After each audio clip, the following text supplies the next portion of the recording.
make a sound correlation between his illustration and its application to us as your sons and daughters. Help us to remember as we enter into the exhortation and the admonishments and the corrections that is what a good father does to train us up into the likeness of your son. So help us with that. So we come to you on the grounds of the shedding of the blood of Christ, which is our cleansing, our purging, our washing, our sanctification. And we come to you on the grounds of his righteousness, which is our standing, our acceptance, our identity in him, irrevocable, unchangeable, forever and ever. We pray for the whole body of Christ, every family here, every person here, and all those that are represented with them here. We pray for, oh God, in the midst of these difficult days. And we're thanking you now that we have a place to come to, a place where we can rest, a place where we can commune, a place where we can fellowship. So we ask, oh God, that you would come down and that you would lift us up, that we might think transcendently and be able to comprehend your glory. And we pray this in Jesus' name. Amen. Hebrews 12:1 and 2. Wherefore, seeing we are also compassed about with so great a cloud of witnesses, let us lay aside every weight and the sin which so easily besets us, and let us run with patience the race that is set before us. The race that is set before us. That is where we get the title of our original premise, the race of what? Faith. The race of faith. And the idea of a race literally is the idea of an agony or a struggle. That's what that word there literally means, is a race or a struggle. Let us struggle in this thing called what? Faith. That's exactly what it is. And we have justified that proposition by stating that chapter 12 comes after chapter what? And chapter 11 is all about faith. So when you come up out of this long list of faithful men and women who ran their own race, and you come into chapter 12, verse 1, it's only logical that the subject matter maintains itself. It's a race of faith, a struggle of faith. And we are told that having done certain things, laid aside every weight, made sure that we didn't get trapped by the besetting sins, we run with patience or endurance the struggle that is in front of us. And we looked at that at length. Now we are taking up the next major imperative, which is stated in verse 2, looking unto Jesus, the author and finisher of our faith, who for the joy that was set before him endured the cross, despising the shame, and is set down at the right hand of God, at the right hand of the throne of God. I'm going to look more at that here in a moment, but the other imperative, our coupling imperative, is in verse 3, part A. But I'm going to read the whole thing because we're going to be moving from verses 3, part A, into verse 4 and 5. For consider him that endured such contradiction of sinners against himself, lest you be wearied and faint in your mind. So verse 3 gives us an imperative, and then it also gives us a warning. Verse 3 tells us to consider him. That's why up on the board, what we have right now is considering. And that is a mandate for us to fully analyze. That's what it literally means, to fully analyze and draw a conclusion as to the implications of his race.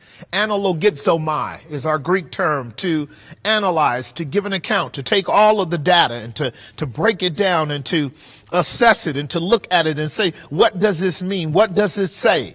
And then the inference of that is, how does his race apply to my race, which is what is given to us in the second part of verse 3, lest you be wearied and faint in your minds. So what happens in verse 4, part A, verse 3, part A, for consider him who endured such contradiction of sinners against himself, because if you don't, You're going to be wearied and you're going to faint in your own mind. So what is going to be the antidote to being wearied and fainting in your minds? Fully comprehending what it means for Jesus to have successfully overcome the contradiction of sinners against himself. So really what the writer to the Hebrews is doing is giving you two optics: Christ's race and your race. Christ's race and your race. And he's saying your race is really dependent on his race. Right. So you're running, but you have things in your course that are designed to challenge you at levels that will wear you down if you don't take into consideration how Christ handled those things. And if you and I don't take into consideration that the, let's call it the familial, our family correlation. I can also call it the ontological correlation or the spiritual correlation between Christ's race and your race is that we're family. That you really want to make sure that you deal with this race in terms of being part of the family. That's what verse 5 is saying to us very clearly. And you have forgotten the exhortation which speaks unto you as what? Right, literally sons. So we've already stated that Jesus is the son that is illustrating the race, is he not? So Jesus is the son that's illustrating his own race in order that we who are sons also might be able to run our race in a fashion that we can be confident that we will cross the yellow tape. That's exactly what he's saying, and we'll see that flesh itself out as we deal with the text more fully. So again, when we talk about this idea of considering his race, the first thing that we are to mark in verse 3, part A, is that he endured a great contradiction of sinners against himself. Do you guys see that?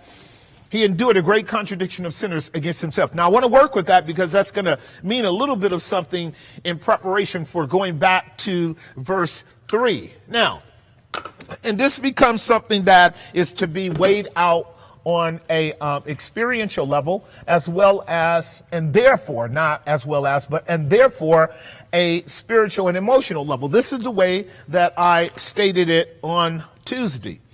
Do you ever remember when there was a time in your life where you were profoundly troubled by things people said about you? So I want you to, this is where the writer is telling you there's a nature to the race that you run.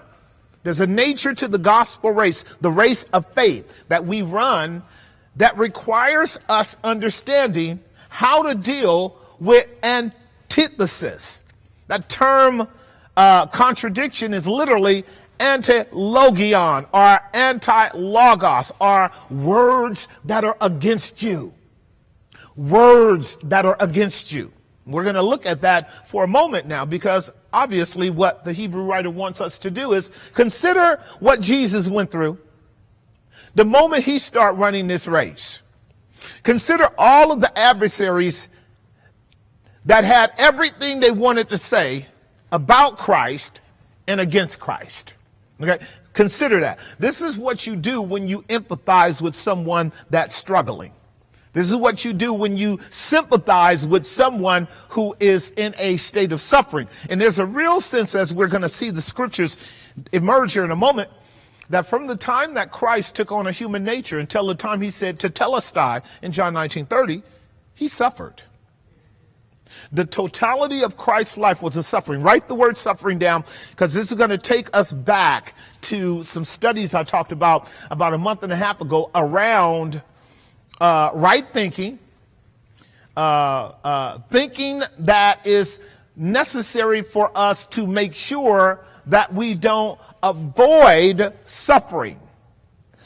Don't avoid suffering, because there's a natural inclination for all of us to avoid suffering. And you will avoid suffering, one, when you and I are feeling as if we are inadequate to handle its pressures.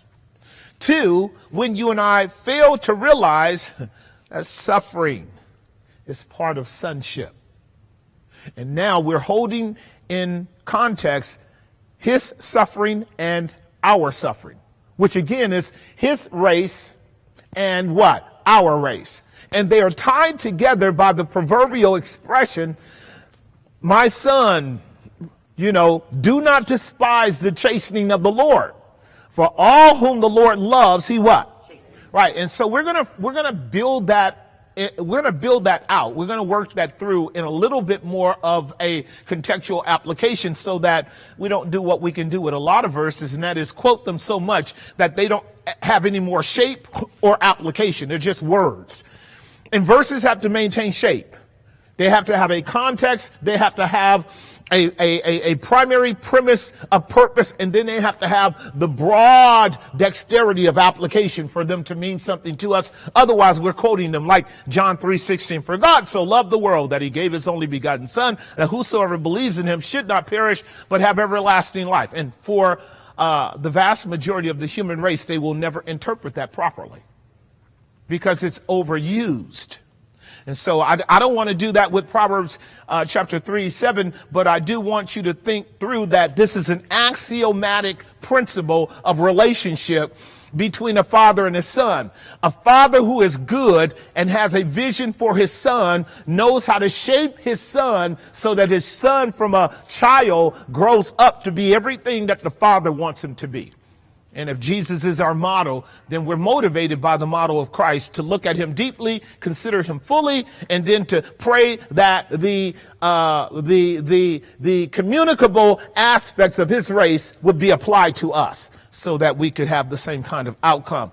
And so the first thing that you and I want to understand is that the idea of contradiction is the anti-speech, the speech against the things that they said against Christ, the things that we hear from humanity at length around the Lord Jesus Christ. The verse that we want to look at right now is Jude chapter 1, verse 11. This will help you. Now, this goes all the way back to the days of Enoch, and Enoch was before the flood, as you know. And yet, because Enoch was in a line of all the prophets of the Old Testament, they also had Christ in them, did they not? And because they had Christ in them, the Spirit of Christ that was in them caused them to run their race. And their race was met with the same kind of dynamics and challenges that Jesus' own race had endured. And this is why we have Hebrews chapter 11. And in Hebrews chapter 11, we have Enoch, do we not? Now listen to the language. Let me see. Did I say the book of Jude, chapter 1, verse 11, not Judges? Jude, chapter 1, 11, please. Now listen to how Jude expresses what happened in the days of Enoch against Christ. And this here's your anti-speech against Jesus. So let me look over here. Jude 1, maybe 12. I got to find it.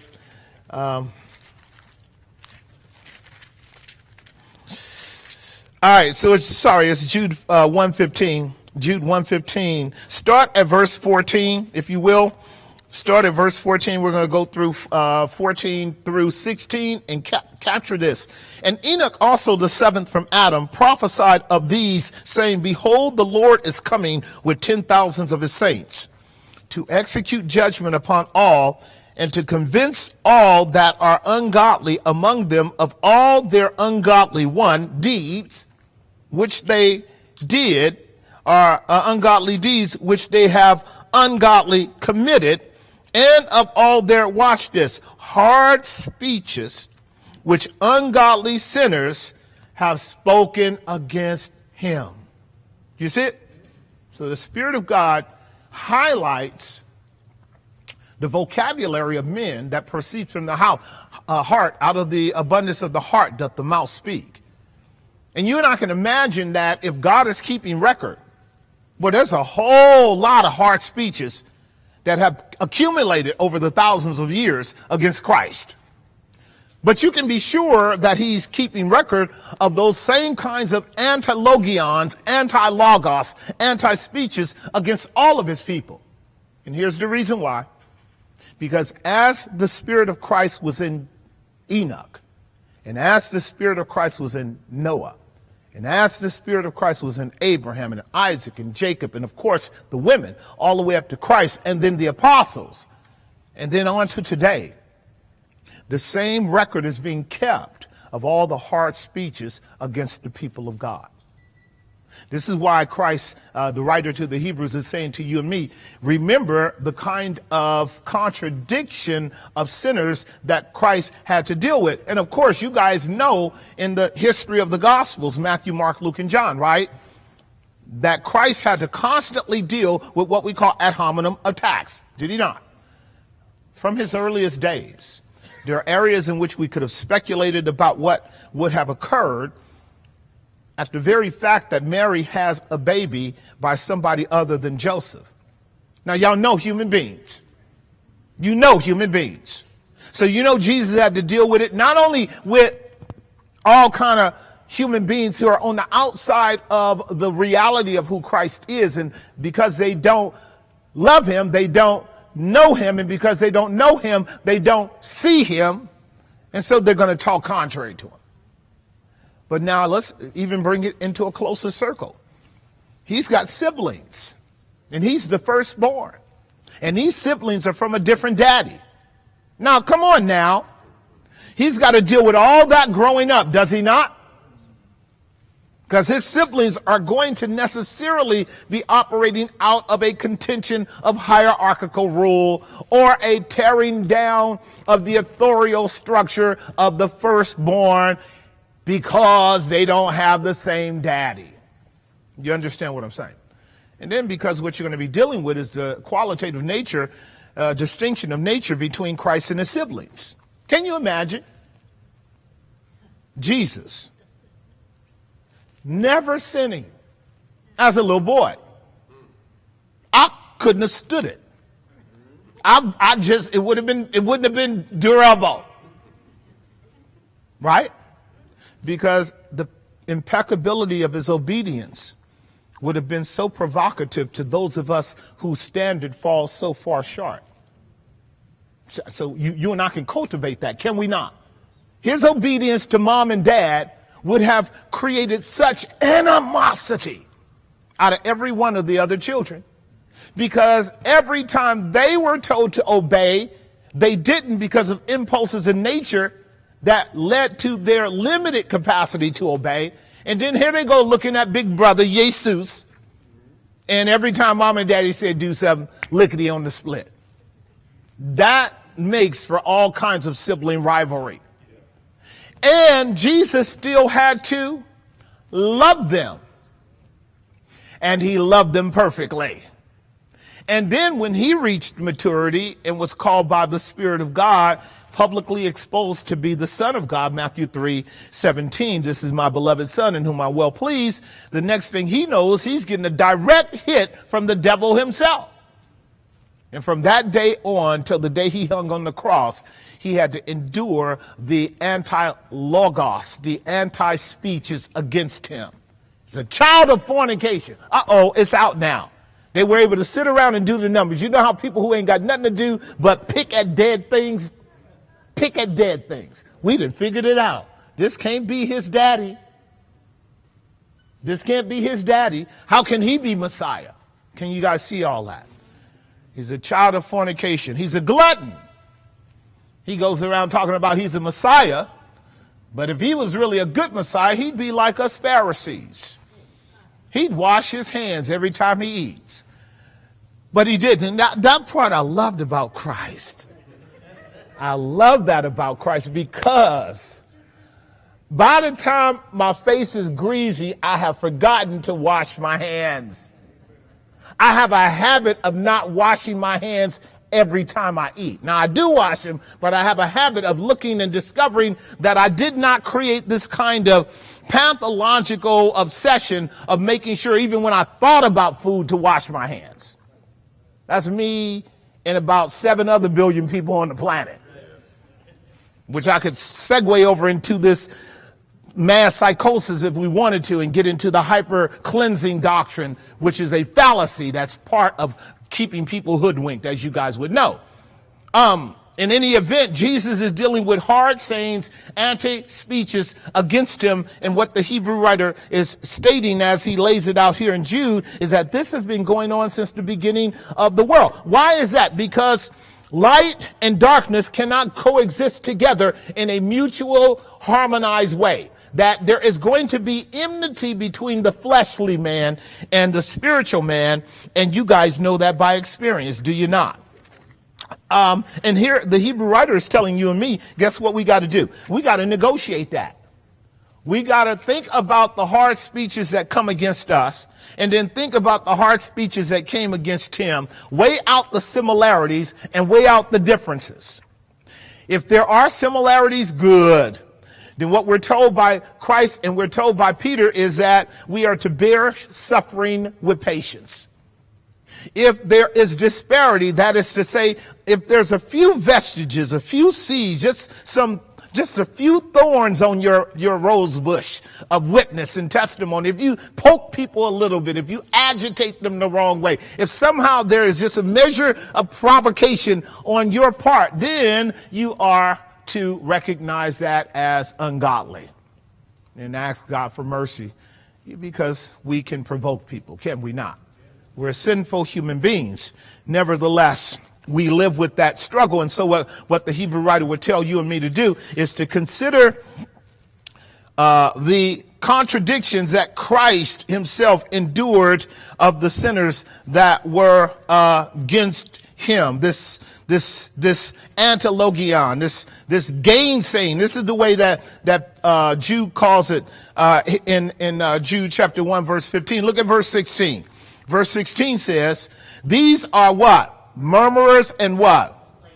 Walking after their own lust. So now this is really good. This would be a kind of analysis of the people that speak in opposition to Christian truth and the spirit of Antichrist that relentlessly persecutes the spirit of truth. This would be a diagnosis of their character. They are murmurers and complainers. Now, what's the difference between a murmurer and a complainer? One is quiet, the other is loud.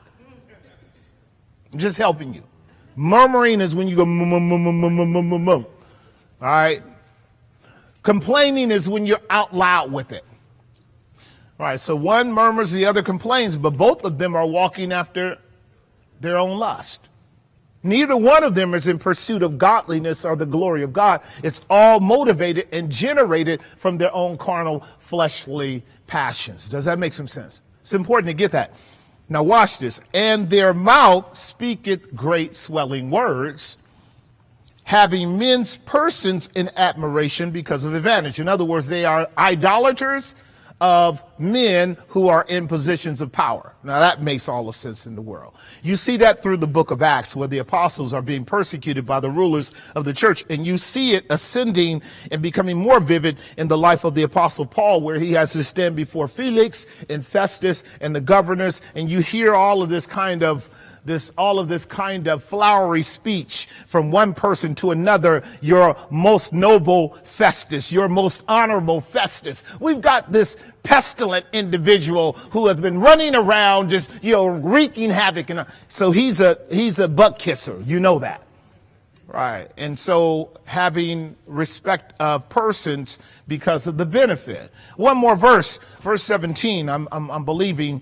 No, I'll leave that alone. So having looked at this proposition that we are told in verse 3, for consider him that endured such contradiction of sinners against himself, lest you be wearied and faint in your mind. What I want you to do now is back up to the race that Christ endured. And I want us to consider two aspects of what verse 2 talks about. Looking unto Jesus, the word there means to look away. That is to prioritize Christ. It doesn't mean to look away and neglect everything else around you. This term look away means to transcend everything so that Christ is the most important thing in the landscape of your perception. To look away means that you make Christ preferential in your interest. Am I making some sense? You make him preferential in your interest. And if we were to more fully expand that, it means that Christ becomes the prism through which you interpret everything. Right. So the idea of looking away in this sense is the idea of dishonoring everything else as you honor him. That's what that means. It doesn't mean that you don't see everything. It doesn't mean that you don't engage everything. You do. You engage everything that's in front of you because that's your race. You engage your job. You engage your family. You engage your friends. You engage your loved ones. You engage everybody as that opportunity is granted, but you do it in such a way as to prefer Jesus through it, not against it, but through it. I just want you to hold that intention. When we are negotiating our daily life, and we have to, don't we? We have to engage our daily life not by despising that life, but evaluating that life in light of its substantial participation in the race that I'm running. Right. So when I say value that life in light of its substantial participation in the race that I'm running, it means that I don't get to view everything that's going on in my life as a hassle, as a negotiable part of my life that if I could get rid of, I would. As throwaway material between point A and point Z. That's not what we are to do with that. Our race is made up of the fabric and material. It is part of the course and terrain and quality of our course. Everything about our life is inherent in this concept of a race. This concept of what I call the race is the Greek word agony. Agony. I love the way one of the premier sociologists made reference to that, because on two levels, agony is the fact that you have to come into contact with everything that's outside of yourself. And in coming into contact with it, you discover you have to wrestle with it. You have to wrestle with everything. Have you thought that through yet? Like, very seldom is there anything that comes your way that's so smooth that it doesn't have some little hiccup, some niche, some kind of little default mechanism that can't trip you up if you don't watch. This is especially true in relationships. Someone put it like this: life is hard. I have come to discover that. Have you? Right. And the military exhortation is this: suck it up. Is that what it says? Right. So what are they saying? Here's what they're saying. They're saying, don't navel gaze and don't sit around in this kind of ethereal world of the mind and try to create a scenario where you don't go through difficulties. That's not a race. Remember, I told you that the other day. That's you carving out your own path. And if you're carving out your own path, Jesus is not the author and finisher of your faith. Right. So remember, I told you to be the author means to be the leader, the one who actually created the journey in the first place. And then he actually ran that race in front of you. And then to be the finisher is the one that secures that you get through your own race. So Jesus is the one that's carving out your path. Think about what he said to Paul when he met Paul on the Damascus road. He said, Saul, Saul, you're kicking against the prick. You're not going to win. I'm sovereign. And then when Saul said, okay, Lord, what would you have me to do? Remember what he says? You have been appointed, set by me, to be in the presence of many kings and rulers and to suffer many things for my sake. There you go. That's his course.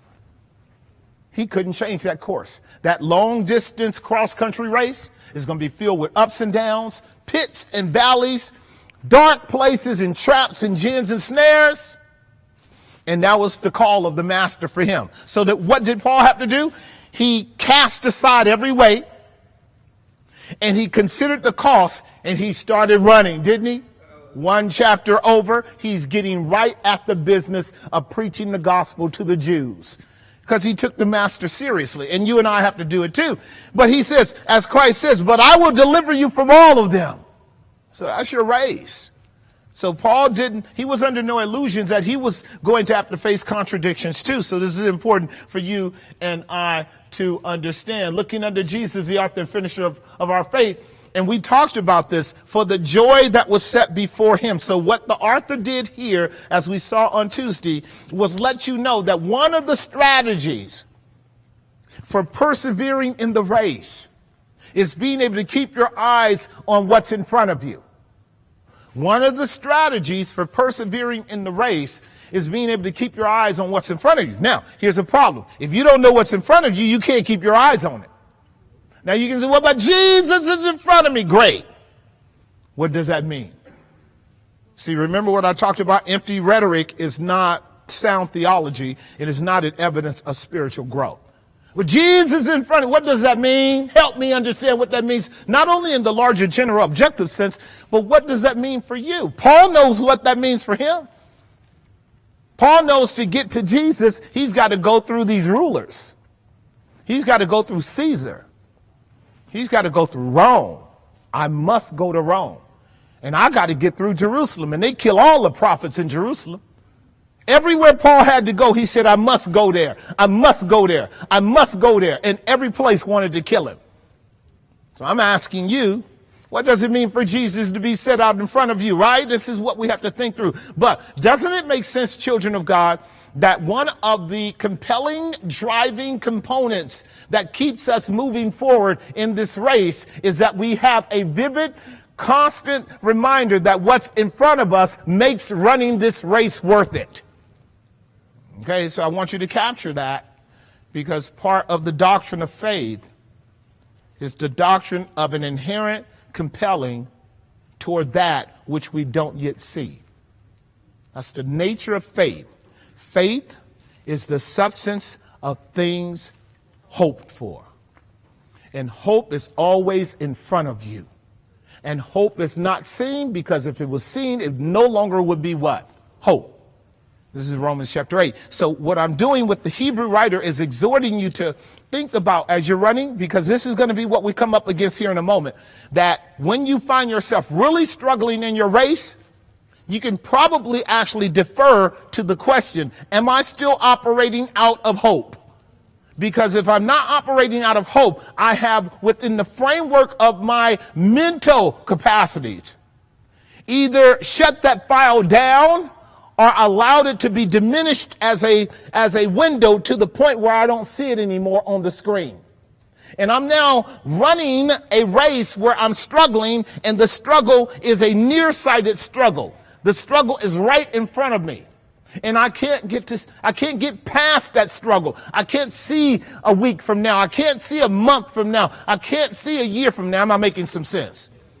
Right, so this is a challenge, and this would get back, and I don't want to go back and work it through, the importance of being able to have the kind of mental and therefore spiritual dexterity that allows you to broaden the periphery of your comprehension and your cognition, so that you can have choices on the landscape as to where you're going to go in your mind to recover your understanding of that hope, that promise, because hope and promises are two sides of the same coin, are they not? So how am I going to recover that hope and that promise unless I make sure that I'm not trapped by a focus trap?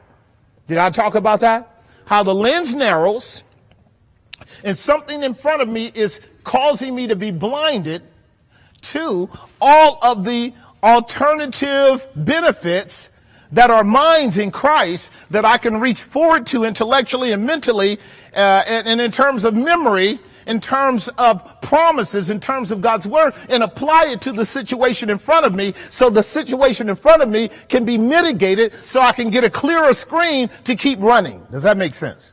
Right, and that requires a mind that knows how to employ biblical truth in a situation where biblical truth, which is your resource for overcoming that temptation that's in front of you in the moment, biblical promises are the way we overcome temptations, are they not? Biblical promises are the way we overcome temptations. The goal of the temptation is to shut down all the files on the front of your screen. Shut them down. You go to your computer and boom, they're all gone. Just know you in a temptation. Like I got 40, 50 different files on the front of my screen, like desktop. Right? And I can go here and I can go there and I can go there. Now I have dexterity, choices, right? Variety to begin to build my day. This is what I mean by your cognition. Your ability to actually go into your desktop mentally and be able to choose a file that will help you negotiate this part of the course today. What's going on today? Well, I got a situation where I got to meet the doctor. And I don't like meeting doctors. Y'all ought to figure that out by now. And what kind of truth do I need to help me negotiate getting up in the morning and going seeing somebody who may play like he or she is God and disregard my person? What kind of truth do I need to be able to facilitate me to engage them in a way I can look past them to my sovereign who is able to guide their hand and guide their heart and guide their counsel, so that as I engage them about my operation, I don't have to wrestle with them so much because they got another agenda. Right? So the Bible would say to me in the Word of God, men ought to pray always and not faint. That you and I are to pray always with all prayer and supplication in the Spirit, right? That what we do is we make our requests known unto God. That what we do is not fret when it comes to the authorities of the wicked, right? But that I delight myself in the Lord and he will give me the desires of my heart. And do I need to continue going on, right? No evil thing will befall me. My God is for me. He knows the hairs on my head, and God guards the hearts of every man. You see how I'm stirring myself up? You see how I'm stirring myself up? And I'm going to reach to this part of the Bible and that part of the Bible, and I'm going to preach to myself until I get into that office. And I'm going to say, Dr. Wayne, good morning. How are you? And he's going to sense a level of optimism that's going to cause him to be sober when he now talks to me about some of these other ancillary things that he wants me to get engaged in that don't have anything to do with my Titanic hip that I want, titanium hip. Well, hold on, man. I don't want to take these vaccines. You know, I'm behind on my vaccine regimen in the hospital. You know how many vaccines I got to take? I got to take 20 or 30 vaccines. Mr. Gistand, you haven't taken vaccines in 40 years. That's on purpose, sir. That's on purpose. Right, because you do know that's what's up there, right? They keep binging up, bing, vaccine, bing, vaccine. No, that's on purpose. I want to get out the hospital. I'm sorry. But you got to be able to actually bring the word of God to bear on your person, because it's a race you're getting ready to run and engaging somebody. Right. Otherwise, what you're going to be doing is going into that situation conscientiously alone. And you don't want that, particularly if you didn't have a bad night before. So as we are thinking this through, the first thing I want you to consider in verse number 2 is this. The joy that was set before him, we already learned, was his father, right? His father. He came to do his father's will. The second joy that was set before him was what? To see the face of all of his people in heaven with him, right? That's called love. John 17, 24 through 26. We'll not go there. What I want you to look at with me now is this. As it says, looking unto Jesus, the author and finisher of our faith, for the joy that was set before him, he endured the what? He endured the cross. All right, time to do some theology. He endured the cross. So this is what we want to think about now as part of Christ's excursion, as part of his race, as part of the trajectory of his course. In fact, this is the adumbration. This here is the whole course. He endured the cross. He came to die. That's what John chapter 12 says. For this cause came I into this world. Therefore have I come to this hour. My soul is exceedingly troubled, even unto death, John chapter 12. So here he is, he's at his hour. And what the Hebrew writer says is, consider how he endured the what? The cross. I want you to take two words out of that, and we're going to contextualize them in the book of Hebrews, and then we're going to expand on them. The cross, for us, is a symbol of rejection. That's the first word I want you to get. Rejection. It's a symbol of rejection.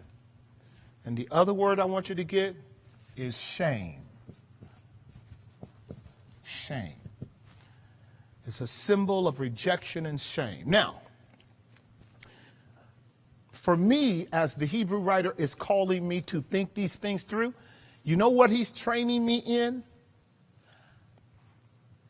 He's training me in the discipline of my mind.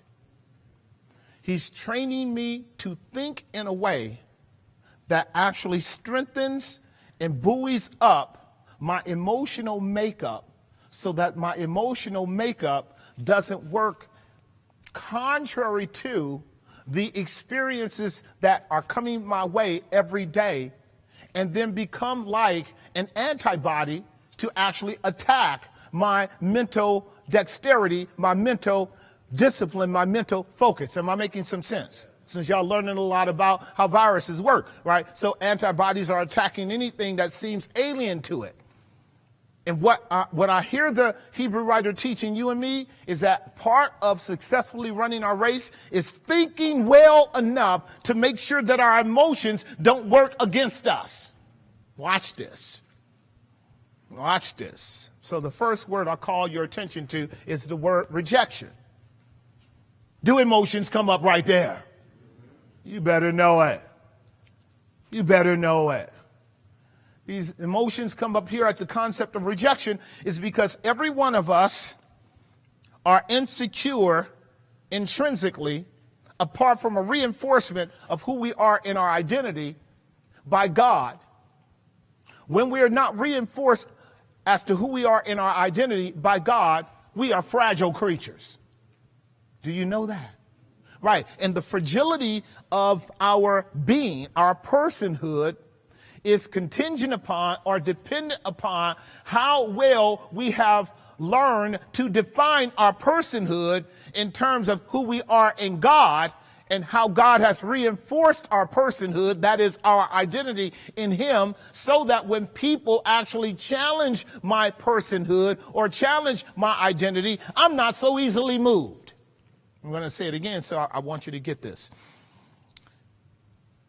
If I did not have the security of the acceptance of my Father as the grounds of my being, when others reject me, it's going to have a penetrating impact that could easily discombobulate me and throw me off my equilibrium emotionally, psychologically, and even practically. If the enemy knows that my weakness is that I have a profound need for acceptance, then he's going to be an antilogion against me. He's going to shoot a word contrary to acceptance, which would be what? Rejection. And this is how the devil works around the world with human beings all the time. Would you agree? Right.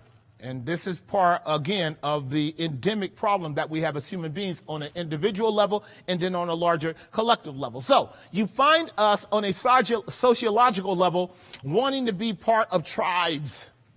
Why? Because our tribes become reinforcement communities for our personhood. They help us sustain the equilibrium of our essence and our being because they affirm us. Right thing, right thing. You don't hang out with people who don't affirm you. You don't dwell with people whose proper objective is to wake up and cut the roots out from under your tree so that you don't thrive. That's not what you do. Because of the law of self-preservation, you're going to find that the rule, kind begets kind, begets kind, begets kind. Every seed-bearing herb bears fruit of its own kind. We're going to dwell together where we have a common objective, a common experience, a common epistemology. How can two walk together except they be what?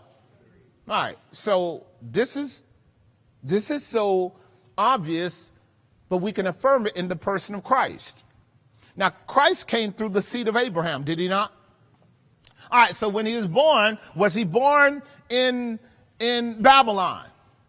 What's the answer? So when he was he born in Persia? What's the answer? So when he was he born in Africa? Let's say sub-Saharan Africa. What's the answer? When he was he born in India? No. Was he born in China? No. He was born where Abraham died. Because every seed-bearing herb bears fruit of its own kind. He was born in the very place that God had given his great-great-great-great-granddaddy. Because the promises circumference, they encompass that territory. Because God had always taken that seed before Jesus, David, and Abraham, David, and Jesus. That's Matthew's genealogy. And placed in the soil of that area in Palestine, the children of God that preceded Jesus. Am I making some sense? And so Mary is a Judite, and Joseph is a Judite, and Judites go all the way back to knucklehead Judah, from whom Jesus comes into the world. So I'm arguing for the appropriateness of a tribal context where we have major common ideas and common cultures and common traditions as a reinforcement of our identity and personhood. You need that. By the way, I'm getting ready to tap deeply into the father-son paradigm here. The father would know better than the son that the son has to be in the soil of common fellowship and tribal harmony and resources if that son is going to grow up to be everything that he is destined to be. Does that make some sense? The father is not going to plant his son in the midst of hostile territory in a way in which he can't reach maturity. So the father planted the son in the community of people who had already had 2,000 years of training in who the one true and living God was, and Torah and the traditions and the priesthood that would actually facilitate the growth of that boy who would grow up to be Messiah because he came unto his own. Am I making some sense? Very important. This would be true for parents too. When you go to thinking about raising your kids, man, I just segued into something right here. When I think about the hell we're going through right now in our world and the crazy stuff that is so foreign and contrary to the proper development of children, right?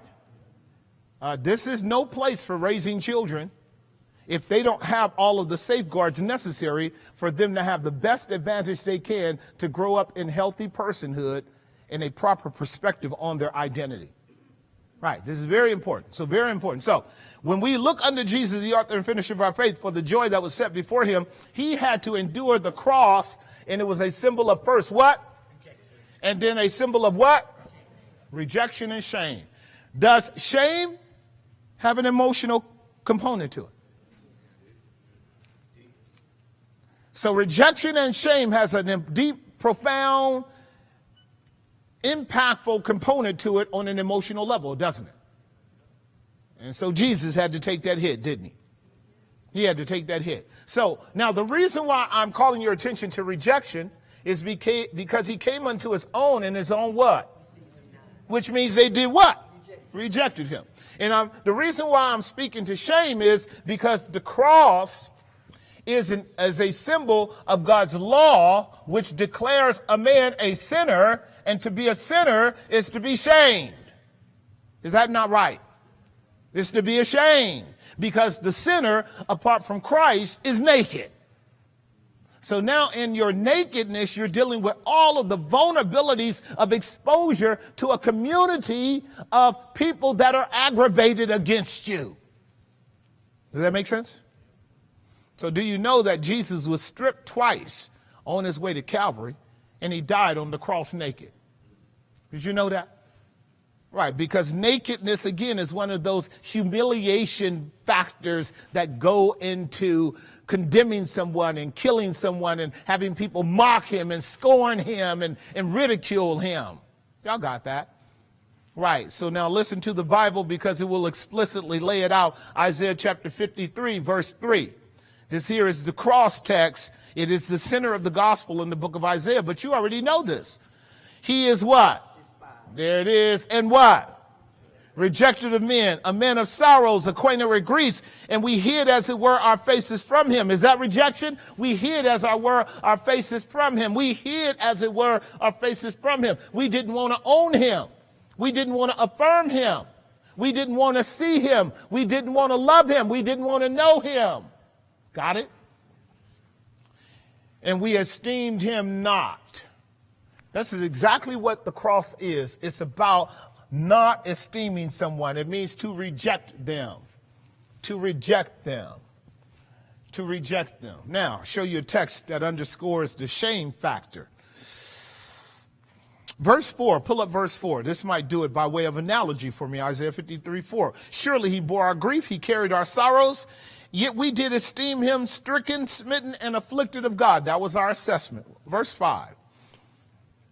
But he was wounded for our transgressions, bruised for our iniquities, and the chastisement of our peace was upon him. With his stripes we're healed. Thankfully, Isaiah, by the Spirit of God, is granting us some redemptive relief in this. Maybe verse 6. Verse 6, I'm thinking, yes, here it is. No. All we like sheep have gone astray. We have turned everyone to our own way. That's rejection. And the Lord laid upon him the iniquity of us all. This is a mystery, right? The rejection that Jesus is bearing is really our rejection. And the shame that Jesus is enduring is really our shame, right? Now look at verse 7. This may be it for me. Yes, here it is. He was oppressed. He was oppressed, and he was afflicted, yet he did not open his mouth. He is brought as a lamb before the slaughter, and as a sheep before his shearers is dumb. What does the shearer do? Make the lamb naked. Shave, hack all the hair off. Prepare him for the what? Slaughter. Prepare him for the slaughter. So the language in front of us is important to grasp because we're told to consider deeply, profoundly, analyze, to draw a computational outcome as to what Jesus is going through in terms of how he endured the cross. And I told you this on Tuesday. Him enduring the cross is the idea of what is called a completion narrative. He endured it all the way. He endured it all the way. He made it all the way through his cross. Very important for you and I to consider that. He made it all the way. He bore his cross all the way. And by the way, that cross, that staros, is something that he talked about that every man has to bear. Matthew chapter 10, right? Except you take up your cross and follow me. You're not my disciple. So there is an endurance motif that goes with that. Is that true? It's an endurance motif. So now, just because you're here, I want you to understand endurance and suffering, two sides of the same coin. Endurance and suffering. You can capture that. Because what we're talking about doing is training our mind to be able to sustain our emotions over against the trials that will cause us to collapse. Getting ready to go there. Getting ready to go. I just want you to capture. Think about these words. Rejection, shame, endurance. Rejection, shame, and then you got to be up under that a long time. Rejection and shame. The other word we're about to see, and it's in the previous verse, is the word despised. Despised. That text tells us, and he was despised. Is that right? Despised. That's the idea also of the cross. The cross is designed to create and elicit from men a despising of that person that's on it. This is quite remarkable. Because the Romans were good at socio-psychological mass manipulation too. These are CIA tactics. You can crucify somebody rhetorically. You can lift them up in the media and shred them. You can digest them, take all their clothes off, and just with your words, create an optic, an image, a picture, and it can be a total fabricated lie, but everybody is looking at this airbrushed picture of you.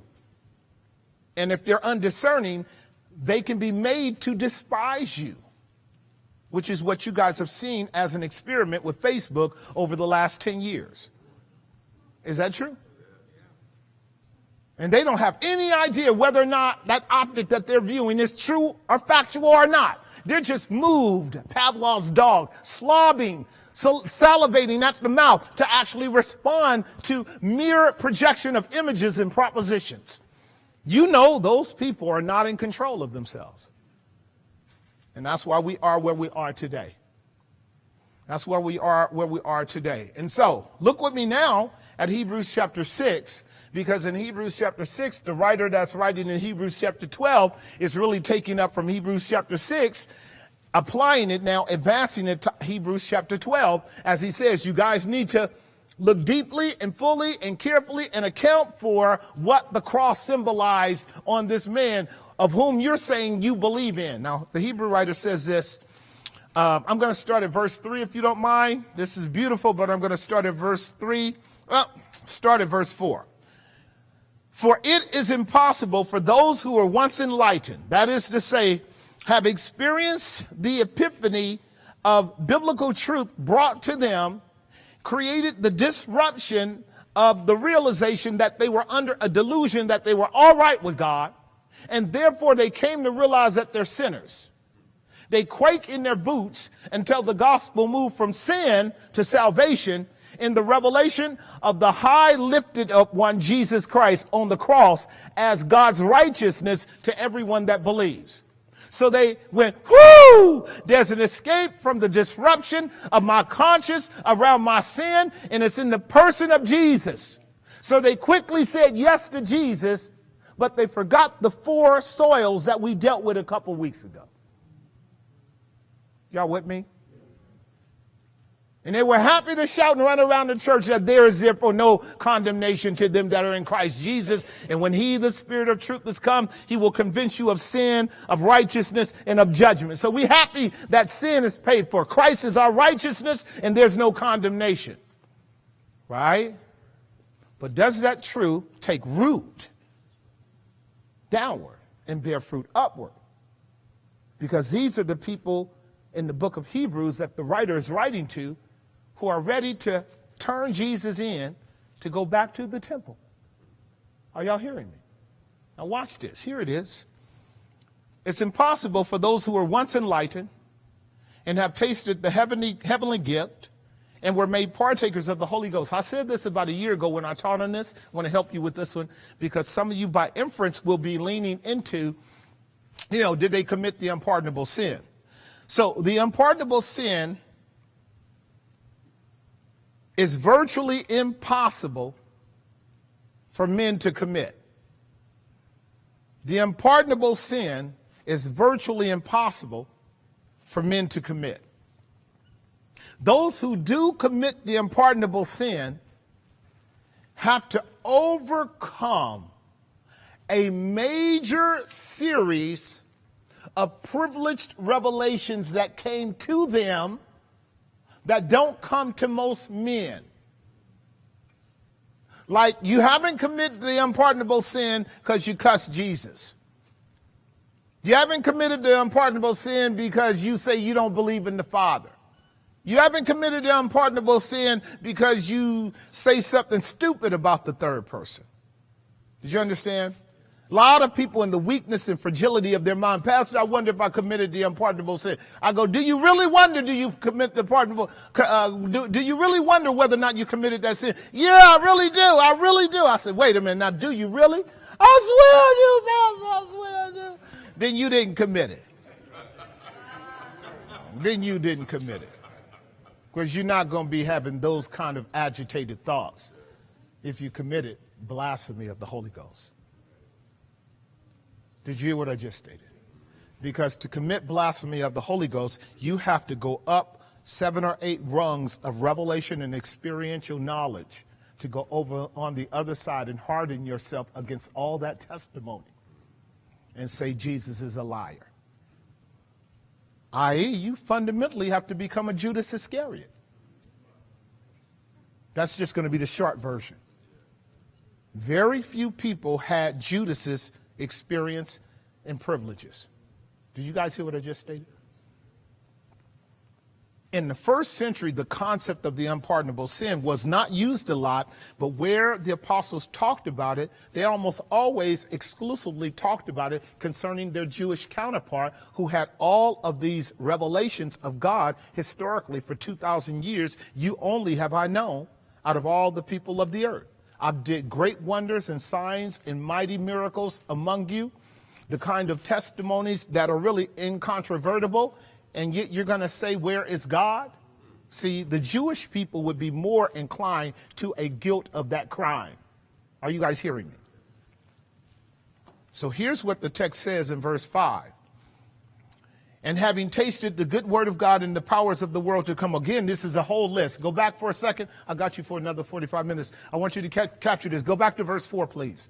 It's impossible for those who were once enlightened, one, have tasted of the heavenly gift. That's the preaching of the gospel. Oh, taste and see that the Lord is good. Who is that heavenly gift? Jesus. That's John 4. If you had known the gift of God and him who is speaking to you, the woman at the well, Jesus is the gift. Y'all got to know that. For God so loved the world that he gave.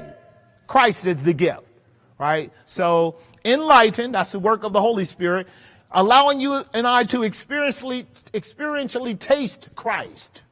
Like the manna that came down from heaven, you tasted it.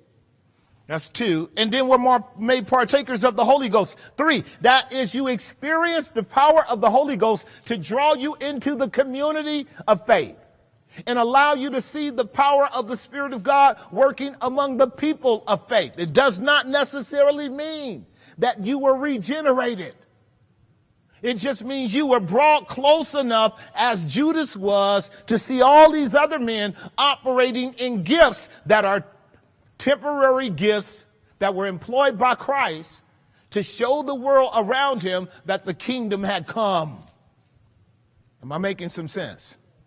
Right. This is why when these brothers were doing miracles in Luke chapter 10 and going out and healing folk and casting out devils, and they came back rejoicing, Lord Jesus, man, we just told devils to shut up, and they shut up. We told them to come out, and they came out. And Jesus said, so what? That's what he said. So what? You better rejoice that your name is written in the Lamb's book of life. Because that's where the security is. The security is in a vital relationship with the Lamb of God who died from before the foundation of the world in your behalf, wrote your name down in the Lamb's book of life, called you by the gospel, and is leading you through your race of faith to get you across that yellow tape. We don't rejoice in the fact that we can exorcise demons. Do you understand what I'm getting at now? Right, this is very important. So watch this. It's impossible for them to have been a partaker of the Holy Ghost, verse 5, and have tasted of the good word of God, expository preaching and teaching, as you and I do, and the powers of the world to come. Beautiful thing, and the powers of the world to come. Take, for instance, the powers of the world to come. If you don't know what that means, is every supernatural manifestation. Every supernatural manifestation is a power of the worlds to come. All through the Old Testament, whenever God intervened into the life of the people of God, he manifested powers of the world to come. Every time he entered into their life, like with the children of Israel, for him to bust up the gods of Egypt for a whole year, turning the water into blood, bringing the least, causing snakes to be swallowed up by the rod of Aaron, causing fire to come down from heaven, causing a bush to burn and not be consumed, him speaking out of the mountain at Horeb, him speaking out of the bush, him manifesting himself in fire and in pillars of cloud, him coming by the angels, him busting open the ground and swallowing up the gainsayers of Korah, Dathan, and Abiram all at once, him causing water to come out of the rock and then told that rock to follow the saints all the way through the wilderness until they come to the promised land. And on the very day they get there, the rock shuts his mouth and goes back to its place. Those are the powers of the world to come. That's a God that's hanging out with you. He's hanging out with you. Are you guys hearing what I'm saying? Yeah, you're in good shape when you can see the cloud and the fire. But when the earthquake, get on your knees because daddy getting ready to whoop somebody. All right, so I'll leave that alone. I mean, it's just true. You know, because he had to whoop some of them in the wilderness, right? Because they got beside themselves. That's what I mean by the powers. When Jesus came on the scene, did he not exercise the powers of the world to come? Did he not turn the water into wine? Did he not multiply the loaves? Did he not walk on the sea? Did he not raise the dead and heal the sick and open the eyes of the blind? Did he not walk through doors? Come on now. These are the powers of the world to come. That's a beautiful thing. The powers of the world. This stuff is normal in the other world. It's powers of the world to come. Those brothers saw that. Powers of the world to come. James and Peter and John walked up to the top of the mountain, Matthew 17, Luke chapter 9, and they saw Jesus go through a metamorphosis. That's literally the Greek term, metamorpho.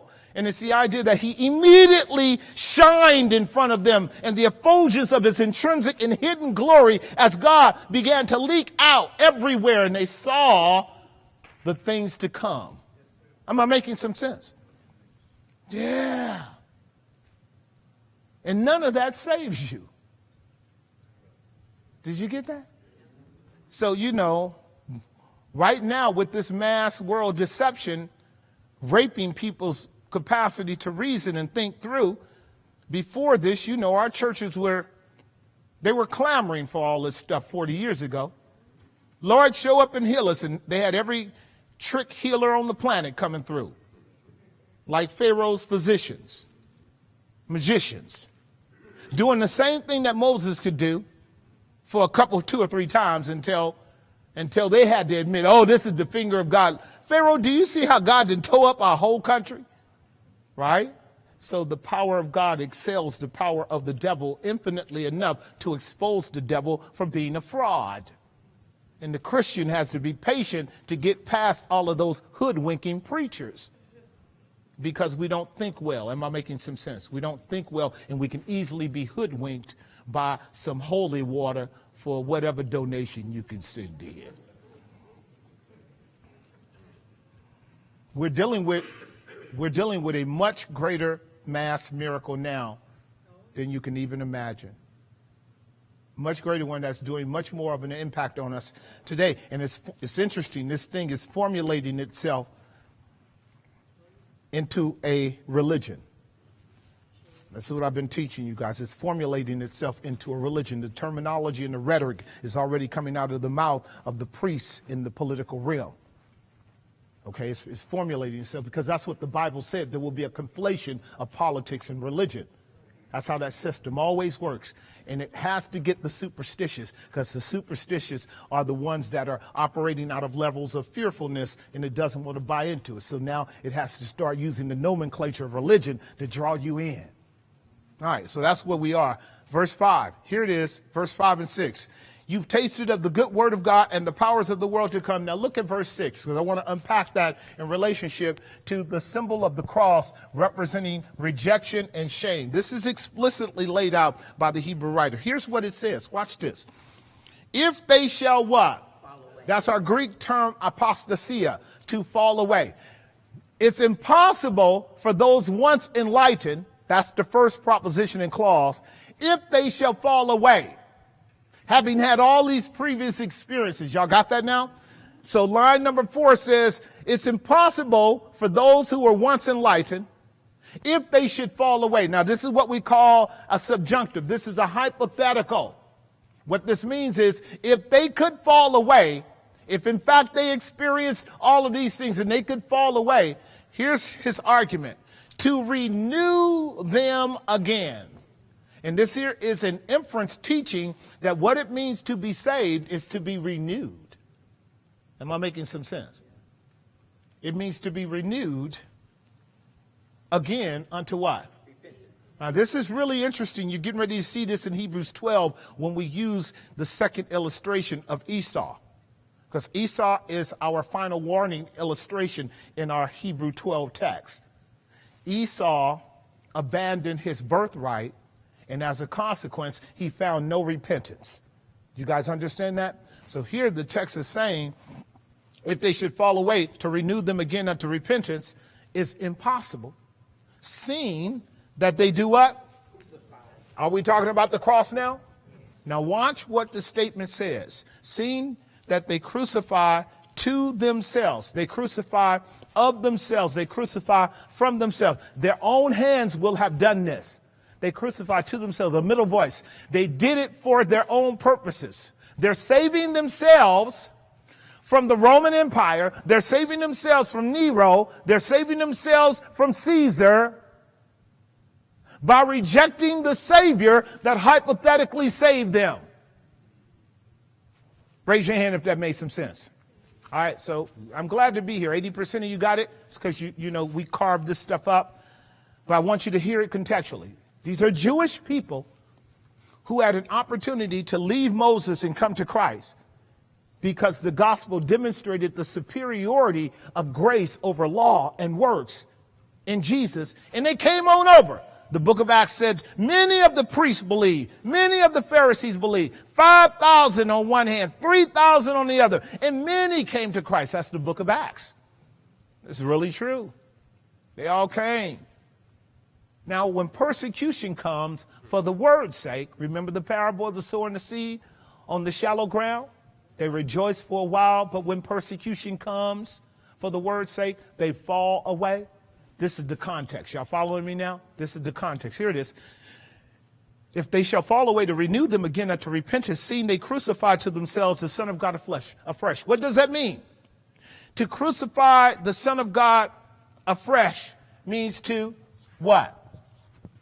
Reject him. Y'all got that?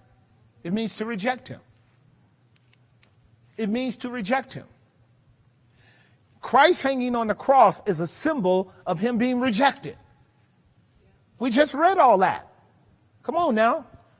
And what the Hebrew writer is saying is, when the pressure to abandon the gospel comes, and you want to run back to Judaism because Judaism is a component in the persecution of the Christians, we know that, you're crucifying Jesus again. Am I making some sense? Only this time, you don't get the benefits of its crucifixion. Because the crucifixion is not the factual subject-object relationship between you and the actual Jesus who came one time, died one time, was buried one time, rose again one time, ascended on high one time. You're crucifying him in your mind. This is what we're getting ready to deal with when it says, and you become weary and faint in your mind. Are y'all with me so far? Right, it's important to get this. If they shall fall away, to renew them again unto repentance, seeing they crucify to themselves the Son of God again. That's what the word afresh means. And they put him to an open what? See our word shame? There it is. Now, remember, you and I are tertiary auditors in a subject-object relationship narrative. We are secondary listeners to conversation going on by the author and the people to whom the author is writing. Y'all following that? That means at all times, whenever you and I are listening to Scripture, we have to be careful not to presuppose the Scripture speaking directly to us, but secondarily to us. Otherwise, we can misinterpret that text. Because you and I don't have the experiential criterion to have violated Hebrews chapter 6, verse 6. Am I making some sense? Only the Jewish people could have done that. This is why Jesus said in John chapter 12, we'll talk about it on Sunday, to whom much is given, much is required. The servant that knew more about his master's will get beat way more than the servant that just knew a little bit. The Jewish people are extremely culpable to their God. Do you understand that? And the Christians are too now. Because the Jewish people had 2,000 years and the Christian people are having 2,000 years. We both get to hang on the scales of justice and say, God have mercy on us in Christ. Am I making some sense? All right, so this is important for you to get. So go back to Hebrews chapter 12, because I want to work through this part now. I want to drill down into, now that I think I've convinced you contextually that what we must understand is taking place here when the Hebrew writer says, deeply consider him who endured such contradiction of sinners against himself. And then we go back to verse 3 and recognize that he endured the cross and he despised the what? He despised that shame. I love this. He despised that shame. I shouldn't erase this, but this will work. He despised that shame. What does it mean that he despised the shame, the nakedness, the accusation of guilt, the accusation of being condemned? That's what you do. You shame, you humiliate them. You say to the world, he is guilty.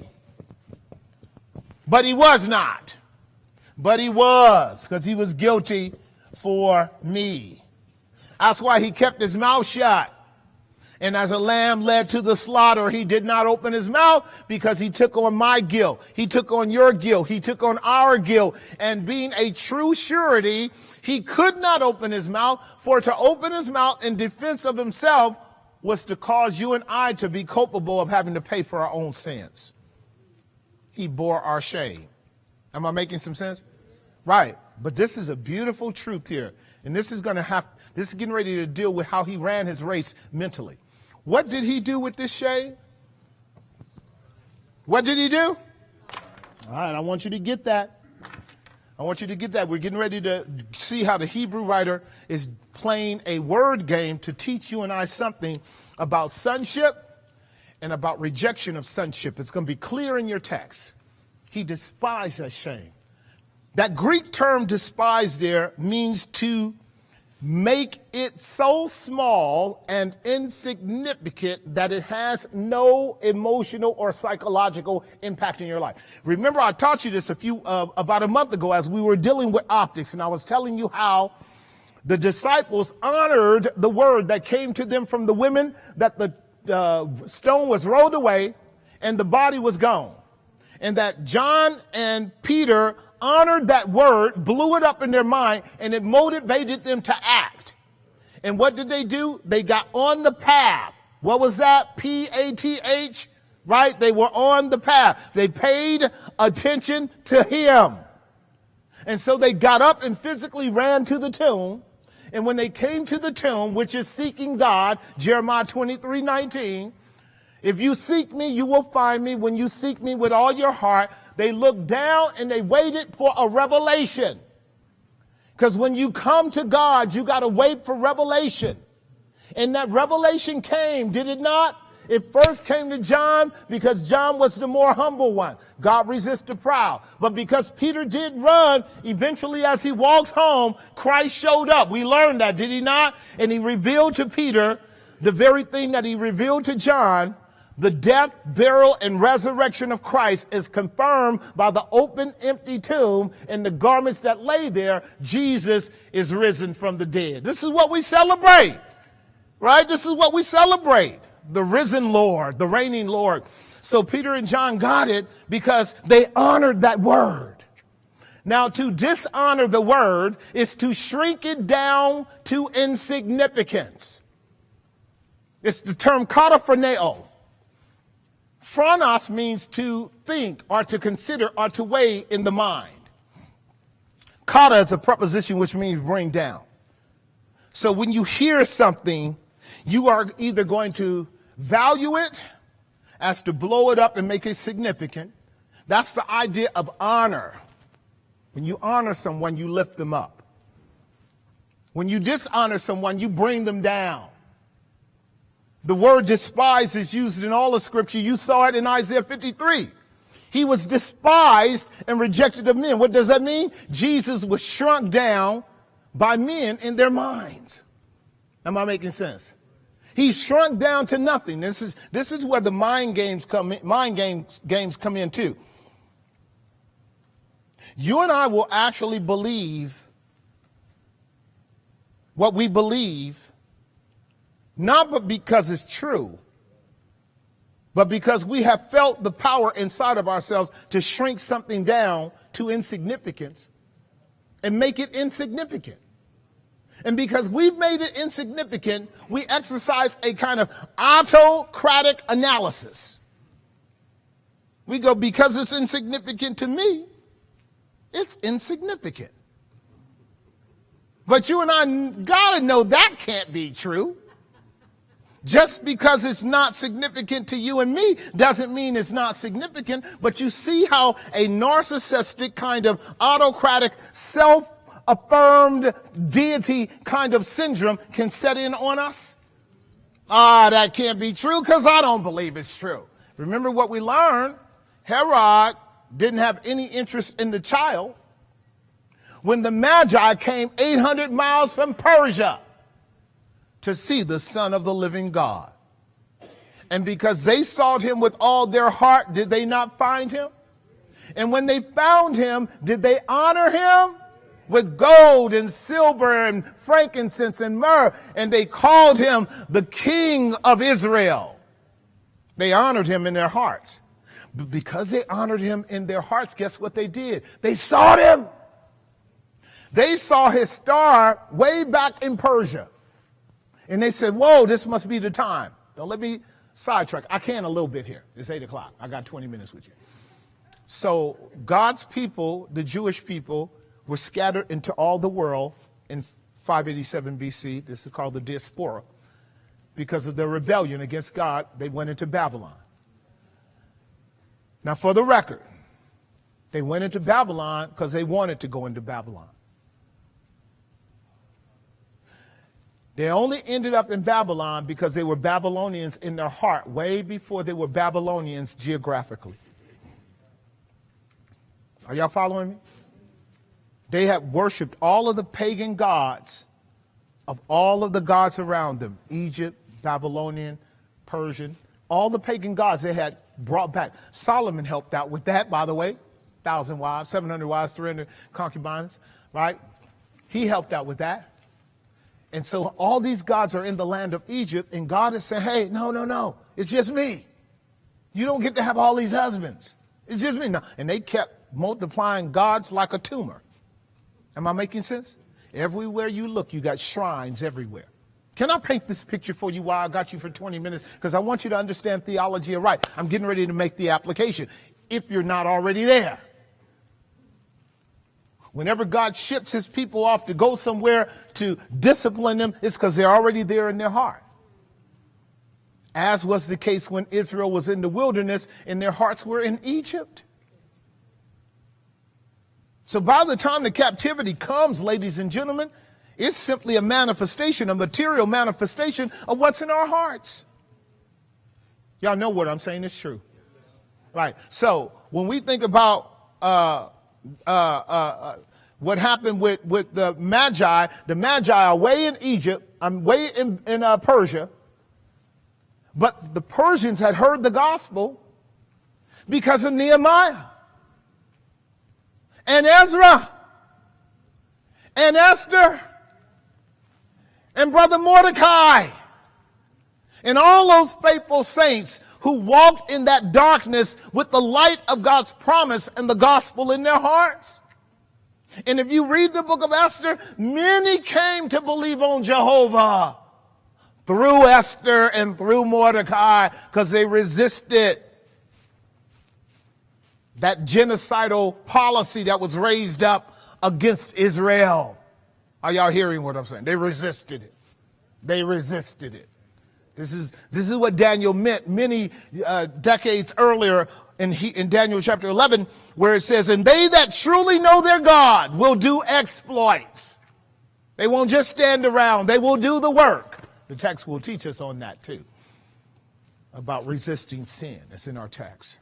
So here we are dealing with the contradiction of sinners against himself in our outline. And notice what it says here under in verse number 2, the latter part. He endured the cross, despising the shame, and then he is what? Set down at the right hand of the throne of God. The author wants you to know that the end result of Christ despising that shame was his exaltation. Right. So, okay, let's deal with the psychological part, and then we're going to deal with the inference of verse 4. Here Jesus is doing ministry among his own people, and he knows what's in their heart. He knows that the vast majority of the people to whom he's doing ministry is despising him. Now can you see why he wrote Matthew chapter 5, 6, and 7? The Beatitudes. Blessed are the peacemakers. Blessed are you that mourn. Blessed are you that hunger and thirst for righteousness. Blessed are you that are persecuted for righteousness' sake. Do not persecute back. Do not give tit for tat. Do not take people that are small-minded in their hostility and despising you and replicate that. Here's what he's saying to you and me to do. Because if you actually replicate what they do, you're honoring them.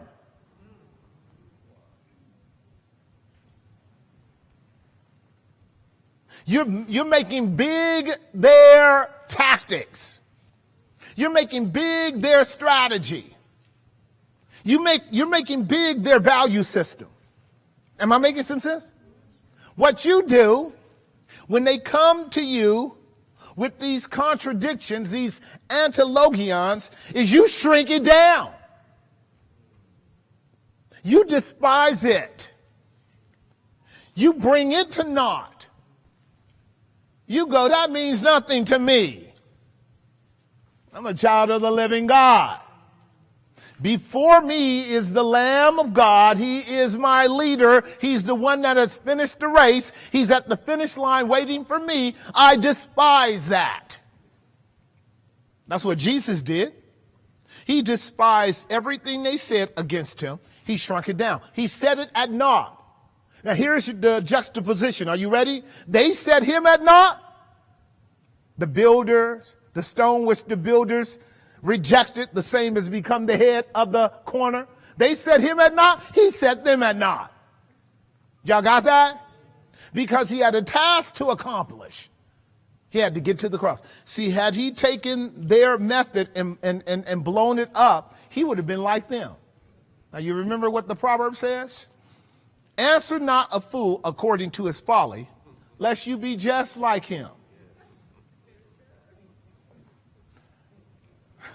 I remember Big D.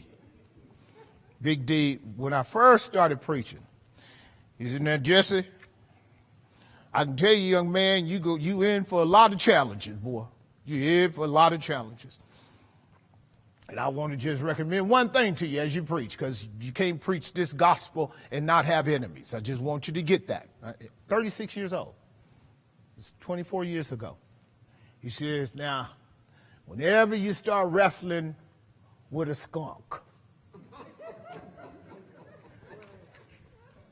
you might win the battle, but ain't nobody gonna think so when they walk past you.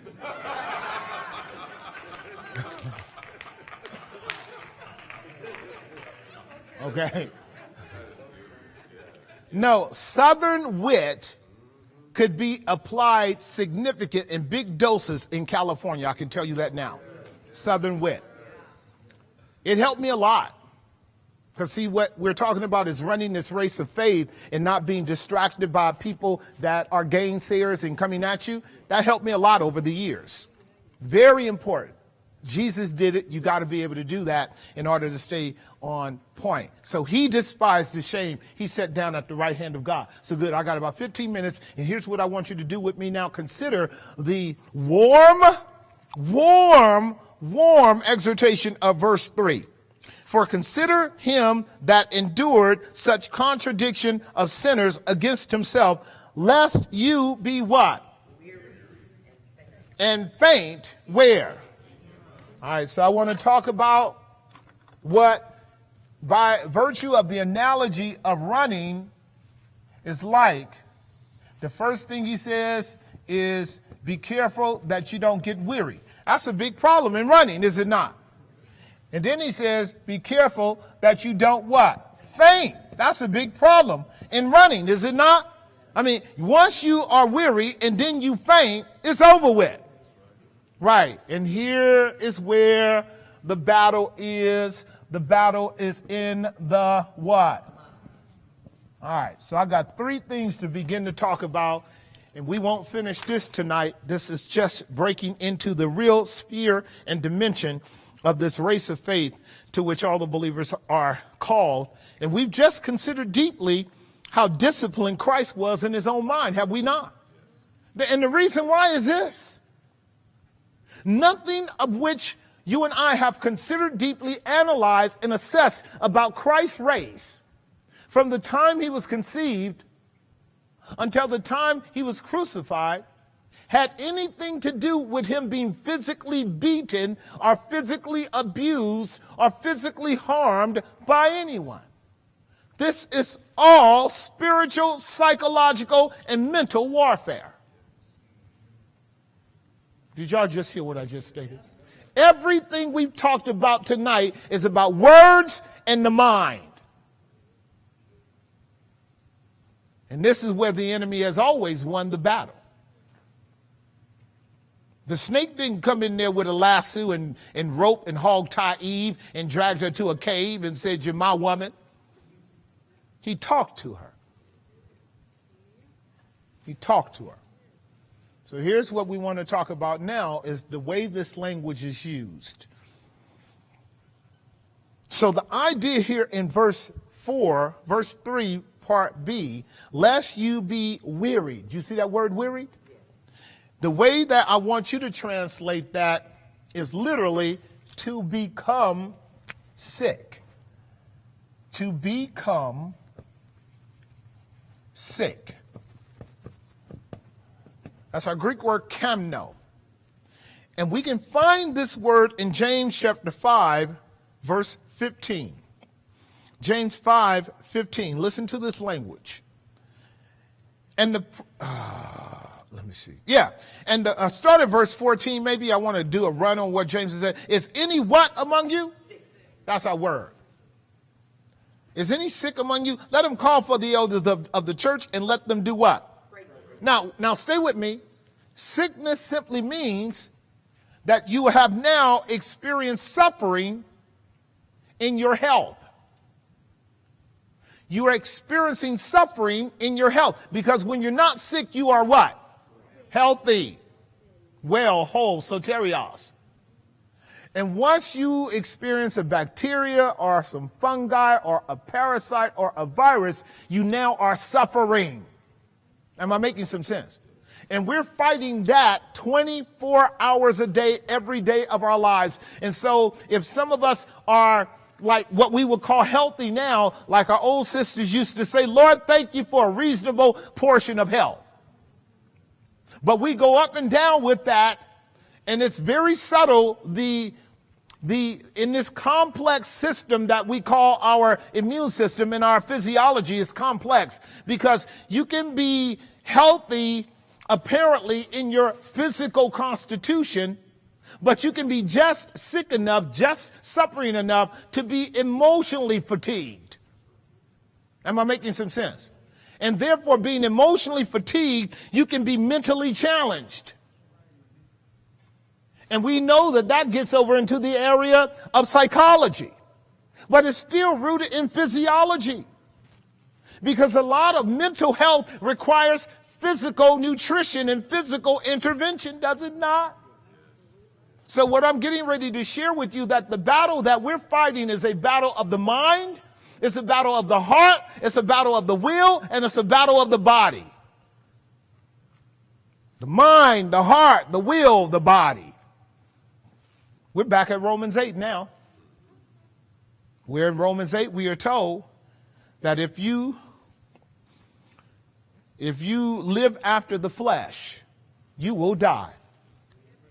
But if you do through the Spirit mortify the deeds of the flesh, you shall live. Because what Paul was teaching us in Romans chapter 7 and 8 is you got to watch your body because your body is an agent or an enemy of God's will for you. Did y'all understand what I just stated? Right. So your body ain't always cooperating with you. Can I get a witness? Right. Some days we go, oh, wretched man that I am, who shall deliver me from this body of death? Right? Right, so I want you to keep 3 categories. You can keep 4. The mind, the emotions, the volition, and the body. Now, all 4 of those are critical in running. Right? Right. Half of any fight or agony that you engage in is a matter of the heart, the emotions. Right? It's not the size of the dog in the fight, it's the size of the fight in the dog. And we know that growing up. Is that true? And this is what you get trained in martial arts to understand. That you got to take care of your mind, and you got to take care of your heart, and you got to take care of your body, and you got to protect your volition. Because volition is that final engagement when you act. No. Last thing you and I want to find ourselves doing when we're in combat or in agony is not being able to actually perform. And this is what the Hebrew writer is about to explain to us, that we can become sick. And therefore it manifests itself in what? Weariness. Weariness. To be wearied literally means to suffer. To suffer. So imagine you're running, you're good, you're running, you're getting down the road, and then all of a sudden you start feeling a little weird, right? And that weirdness starts settling in the mind, because you can't overlook it. You're going, something is not right. And after a while, it wears on you and it starts to weary you, and it's going to show up in you slowing down. Got it? And you're going, dang. One of those viruses, one of those parasites, one of those fungi, one of those things got through. And it's taking me for a task now. This is what happens when we catch a cold or the flu. We're doing good until that thing hits us, and now we are suffering. Am I making some sense? So now at that point, you got to actually go to war against that suffering in order to shrink it and get rid of it so you can get back to health, so you can keep running. Does that make sense, you guys? And all of this is spiritual. You can become sick and weary in your mind, in your thoughts, in your feelings. That's the goal of the enemy. That's his goal. To get you jacked up in your mind, to get you weary in your mind, to stop you from operating at optimum capacity in your mind. Right? So with the mind, I serve the law of God. That's Romans 7:24-25. So the mind is the critical battleground, right? This is why Paul says we bring into captivity every thought that exalts itself against the knowledge of the Christ, when once our own obedience is brought into framework. So the battle is always, how am I thinking? But remember, you can be running in such a way that if you're not careful, you can actually be imperceptibly made weary. It can get past your spiritual immune system and cause you to become faint. Am I making some sense? All right, so I'm going to share with you the next word here, because this is an interesting optic, and I want to try to paint the picture. I had a commentary on it that was really good. If I find it, I'll share it with you, and then I'll close. I think I intentionally did not bring it, but anyhow, I think I remember most of it. But here, the idea of being wearied in the mind, literally sick, as we see in James chapter 5:15. The writer goes on to say here in verse 3, for consider him that endured such contradiction of sinners against himself, lest you be wearied and then what? Faint. That's our next word, faint. Can you see the picture? You get wearied, you're still running, you're slowing down, you're not feeling good, you're not optimistic, you might even be pessimistic. Does that make sense? You might be so distracted in your mind by the infiltration of a virus that has you now fixated on it, because it's the bigger enemy in you than the course you're running. And it begins to wear you down. And what the writer to the Hebrews says, and ultimately you do what? you faint. All right, let's deal with this one because this one is a perfect example of a athletic event. This term here, faint, literally is the term that can be translated in English to collapse and to fall apart.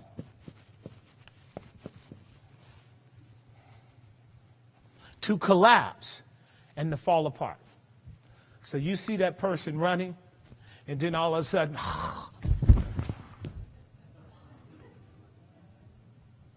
right? Right? Right. You're laughing, but think about what happened. So with running, and I said this in the beginning of the lesson, that with running, it requires every part of your body working in cooperation with each other, coming together. In order for you to keep your form and to make yourself down the road, everything has to work together with you, doesn't it? That requires focus, that requires cooperation, that requires constancy and perseverance. That's what it requires. That's a big difference in walking. That's why old people don't run. It's a big difference. Now think about going from that form that requires all that to going, something's happening. Right? And then finally, you fall apart. Got it? Everything that was working together symmetrically in the totality of your physical being, your mind, your heart, your passions, your focus, it all collapses. That's what the Hebrew writer is saying. It collapses. Ek luo. Ek means out. Luo means to loose. Everything came loose. Everything came loose. Everything that was working in harmony, working in symmetry, working in coordination, now comes loose. You are no longer running. You have fallen. You're making no advancement. Everything now is collapsed. All right. Let me show you the analogy of these three words, and then we're going to go home. Because the Hebrew writer is brilliant. He's brilliant. It appears to me, children of God, that by way of the analogy, that the relationship between the father and his sons is one in which the father wants the son to run well so that he can commend him at the end of the race. Well done, my good and faithful. Right? And so the Father says of Jesus at the beginning of his race, this is my beloved Son in whom I am what? Because he already knows Christ is going to what? Not faint and not collapse. He already knows it. He already knows it. So look at verse 5. And you have heard the exhortation, and you have forgotten the exhortation which speaks unto you as unto children. My son, here's the word again, what? Despise not the what? All right, so I'll be picking this up next week. This one here is dead. I'll be picking this one up next week as we come back one more time, because have we not considered this word despise tonight? Right. My son, despise not, this time not the cross or Jesus, but the Father's what? Chastening. My son, despise not the Father's chastening. Now notice what else he says. Despise not the Father's chastening. My son, despise not thou the chastening of the Lord, nor what? There's the word again. Do you see it? Didn't we just talk about fainting? Didn't we just talk about fainting? Don't despise. That means don't what? Make little. Don't shrink what God is doing by way of disciplining you. Don't shrink it down. Don't make it of naught. Don't make it of nothing. Right? And don't what? Faint. Don't fall apart when he what? rebukes you. Are y'all with me? Notice what it says. And you've forgotten the exhortation, which speaks unto you as sons. My son, despise thou not the chastening of the Lord, nor faint when you are rebuked. For whom the Lord loves, he what? And scourgeth every son whom he receives. Verse 7. If you endure chastening. Is this not a Christocentric thing? Is this not Isaiah 53:4? And the chastisement of our peace was upon him. If you endure chastening, then are you what? If you endure chastening, God deals with you as with sons. For what son is he whom the Father does not chasten? Verse 8. But if you be without chastisement, whereof all are partakers, then are you what? And not what? Son. All right. Now that's strange language. But it's very clear. The relationship between the Father and his Son is that the Father is profoundly molding him, profoundly shaping him, profoundly advising, profoundly informing, profoundly developing him, deeply, intricately involved in the Son's life so that the Son comes out looking exactly like the Father wants him to. All right, here we go. Look over at verse 16. Chapter 12, verse 16. Are you there? Start at verse 15. Let me start at verse 14. Follow peace with all men and holiness, without which no man shall see the Lord. Looking diligently, lest any man do what? Fail of the grace of God. See it? Here it is. Lest any root of bitterness springing up trouble you, and thereby many be. Verse 16. Lest there be any fornicator or profane person, as who? Esau. Who for a morsel of meat did what? Sold his birthright. Do you see it? Esau did three things that our text is going to show us. He despised and he fainted, so he sold. Genesis chapter 25. Genesis 25, verses 27 through 34. I'm just going to read it. We'll come back and unpack it next week because the author of the Hebrews is showing us the correlation between the race of the son illustrated, the father-son relationship exhorted, and then Esau and Jacob as a warning of how one fails to embrace the shaping, molding, chastisement of a paternal relationship that leaks out in this same way. Now the boys grew, and Esau was a cunning hunter, a man of the field. All that's theological language. And Jacob was a plain man dwelling in tents. In the grammar, this really means that he was content. He was a sheep keeper. Esau loved the world. He loved the world. He was a man of the world. All right, so I want you to see the juxtaposition of the two. Esau would have got the big job as a CEO, CFO at the company because he's adventurous. Verse 28. Now Isaac loved him some Esau because he did eat of his venison. In other words, Esau loved hunting.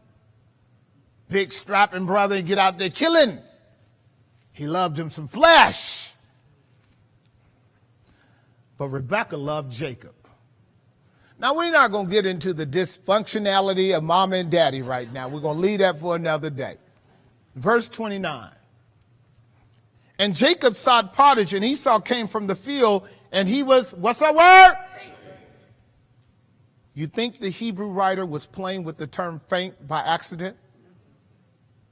So here Esau is running his race. And what does he do? He faints. Is this a mind game? Is this a mental, emotional, psychological challenge? It sure is. Verse 30. And Esau said to Jacob, feed me, I pray thee. This goes back to Romans chapter 8, the carnal mind.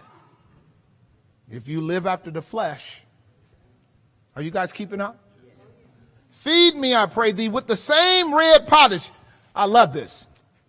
Esau liked to go out killing stuff and hunting stuff down and chasing down stuff, got all the rewards.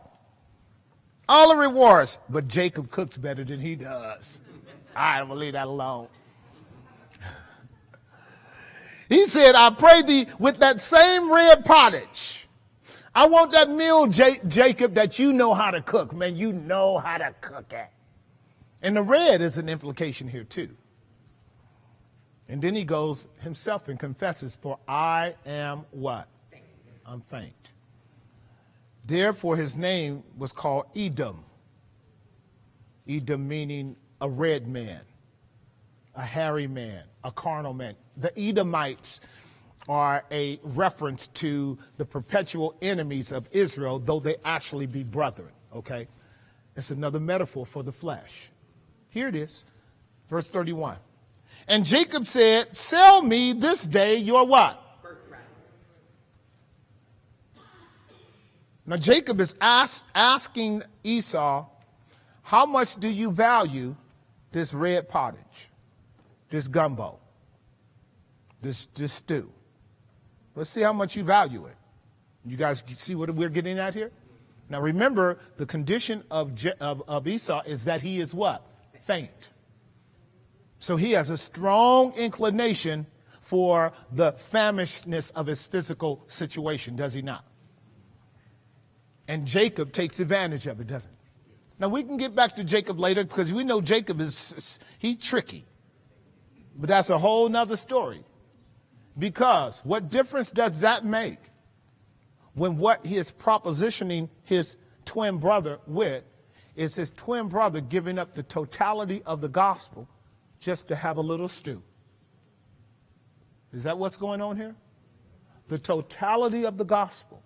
The birthright was everything. Do you guys understand that? The birthright was everything that the father had prepared for the son to take over from where he was. Now remember what we learned? Isaac loved Esau. That means Isaac was going to give Esau the right, even though they're twins. And so Mama is defending Jacob because Mama sees that Isaac loves him some Esau. See what's going on? This is a war in the house. Mutiny on the bounty. We'll get back. But look at verse 32. And Esau said, behold, I am at the point to die. Does anybody see that? I just want to shut it down right here. I just want to quit right here. If this is not drama, if this is not hyperbole, if this is not exaggeration, if this is not way over the top, you notice what he did? He honored his hunger over his birthright.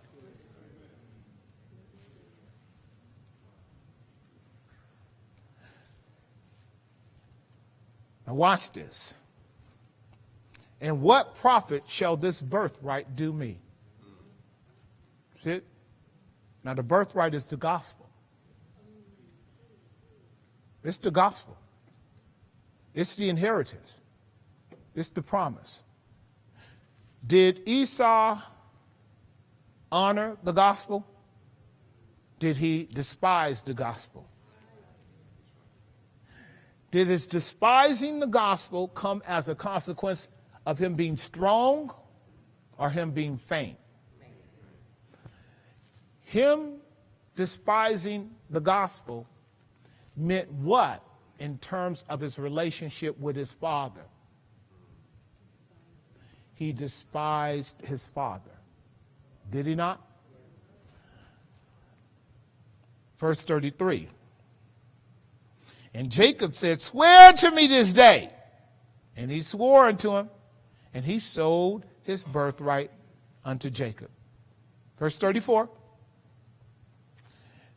Then Jacob gave Esau bread and pottage of lentils, and he did eat and drink and rose up and went his way. didn't even have a conscientious thought.